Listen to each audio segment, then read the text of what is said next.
política, debate, análisis. Con Jimmy Chamorro y José Gregorio Hernández. La Balanza por Colmundo Radio.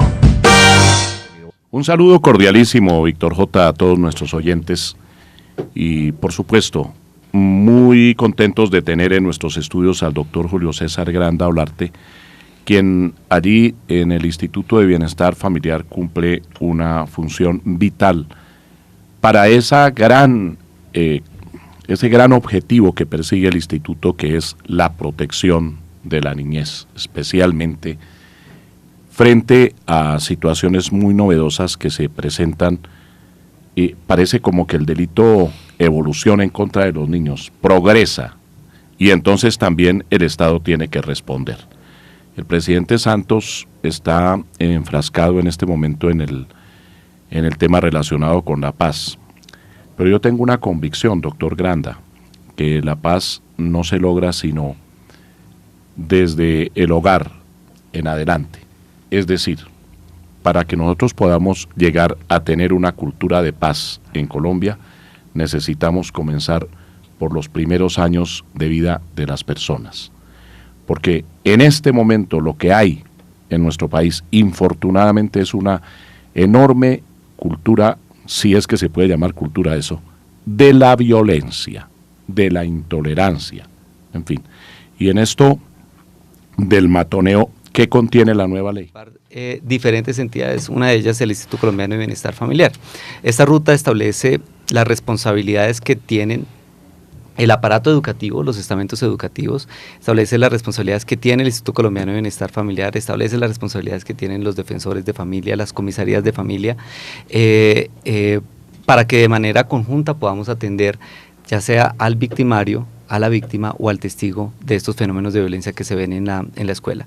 La sanción del decreto lo que nos permite es entrar de manera más concreta y más oportuna a atender con nuestras responsabilidades y competencias las diferentes situaciones que se viven al interior de una escuela en temas de violencia escolar, que una de sus manifestaciones, como usted lo mencionaba, es lo que conocemos como matoneo o bullying. Pero ubicados en la práctica, doctor Granda, diríase que los directores de colegios y escuelas en lo que podrían incurrir eventualmente sería en omisión. Omisión, por ejemplo, respecto a la admisión de muchachos que puedan tener unos antecedentes complicados, u omisión también en el momento mismo en que se dan cuenta de que pueden tener lugar las conductas de matoneo, porque no veo que otra cosa puede endilgarse al director del establecimiento. Sí, no, digamos que hay varias circunstancias conductas que podrían ser sancionadas. Claro, que se viven al interior de la escuela. Entonces ahí el decreto ayuda a establecer cuáles son las acciones que deben emprender los diferentes actores que intervienen en la ruta de atención. Por ejemplo, un maestro que no es capaz de percibir que en el aula de clases se está presentando el fenómeno, es un maestro que no simplemente está omitiendo su participación, sino que simplemente ese maestro no tiene las herramientas para darse cuenta que una conducta repetitiva, sistemática, frente a un niño está ocurriendo. Allí el establecimiento educativo tiene una responsabilidad no de intervención sobre el niño, sino sobre el docente. Muchos maestros, como también muchos padres de familia y muchos niños también, nos están escuchando en este momento. Yo quisiera que este programa nos sirviera como forma de divulgación de la normatividad y para que no haya equívocos. Entonces, en la práctica, ¿cómo hace un maestro para darse cuenta de que puede haber en el curso al que está dictando las clases, vamos a pensar un profesor de matemáticas, que hay esta tendencia a atacar a los demás jóvenes? ¿Será que tendrá que recibir unas denuncias? ¿Cómo debería ser el comportamiento de ese maestro en el curso del ejercicio de su función? ¿Cómo tendría que ser para evitar las sanciones al establecimiento? Y quiero también saber si hay sanciones previstas para los maestros como tales. Bueno, primero que todo yo debo confesar que yo no soy un experto en el tema de violencia escolar.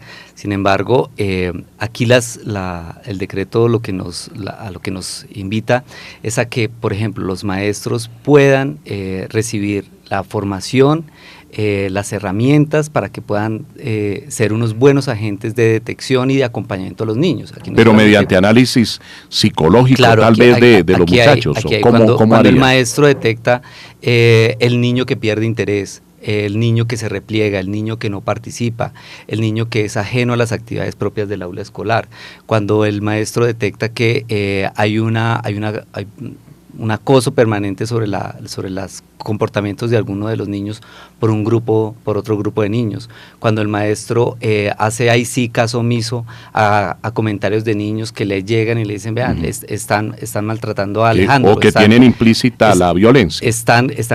Golpearon a Alejandro ayer, volvieron a golpear a Alejandro esta mañana, y el maestro hace caso omiso pensando que es un conflicto, digamos, una y no pelea, toma ninguna medida.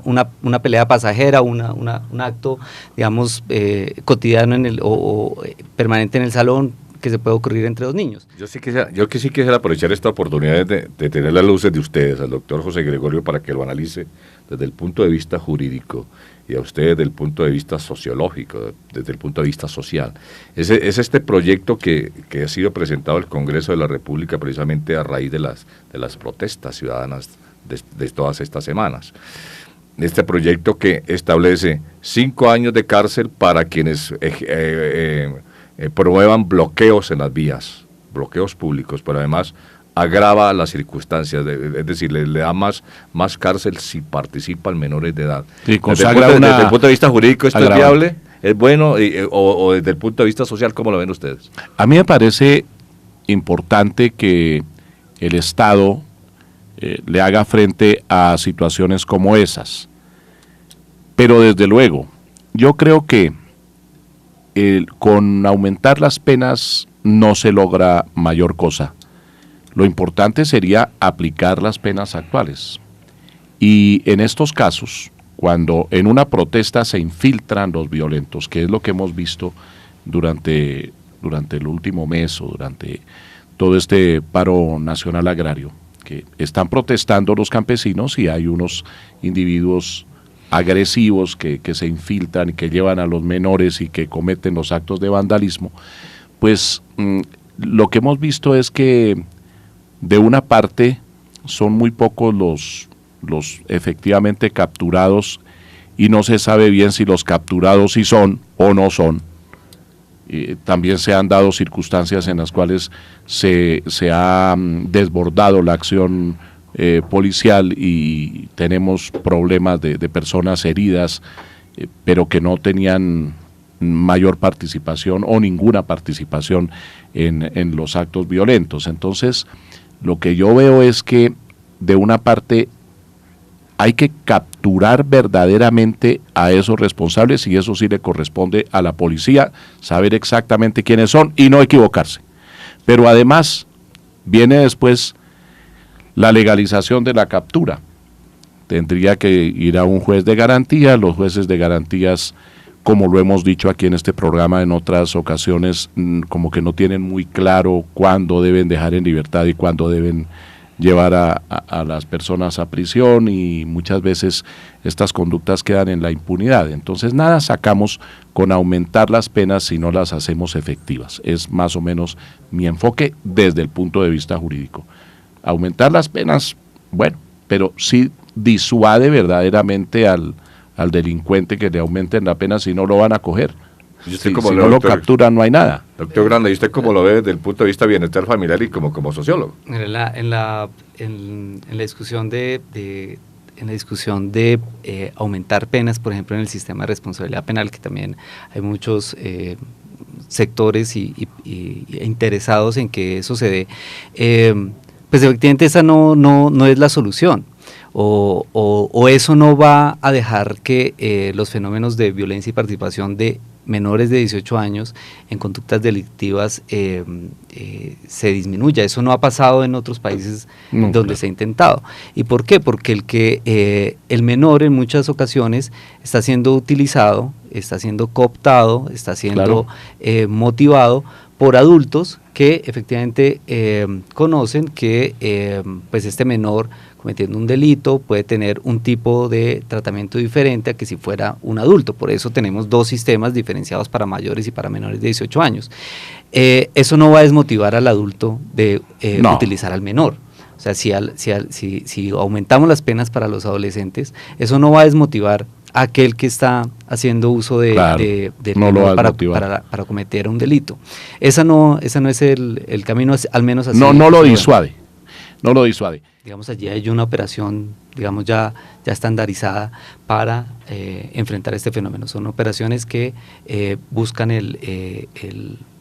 la atención de estos niños, recuperar a estos niños, la atención, la valoración de su situación y pues yo invito a toda la ciudadanía y hacer el llamado que usted hacía ahora. Muchas veces creemos que con dar la moneda estamos ayudando al niño, muchas veces al dar esa moneda estamos perpetuando la situación de ese menor y más hacemos, en lugar de dar la moneda, tomar el teléfono y llamar al Instituto Colombiano de Bienestar Familiar. Bueno, Víctor J., creo que... Se nos acabó el tiempo. Hubiera querido seguir rápido. otra hora con el doctor Granda, pero bueno, se nos acabó. En otra oportunidad volveremos a hablar. Ojalá ya con buenas noticias para la niñez, ¿no es cierto? Porque ahora, no sé, yo me despido del programa, doctor José Gregorio Hernández, un poco pesimista. Sí.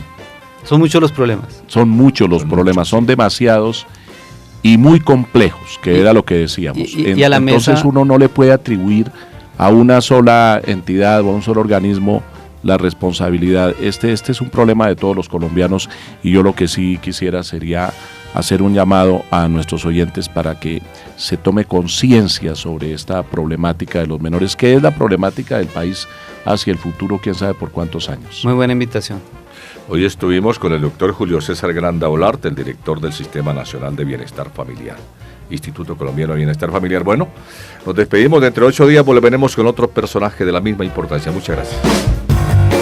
Se cierran los micrófonos en la balanza. Se cierran los micrófonos en la balanza. La balanza. Los esperamos el próximo domingo para debatir los hechos que son noticia en el país.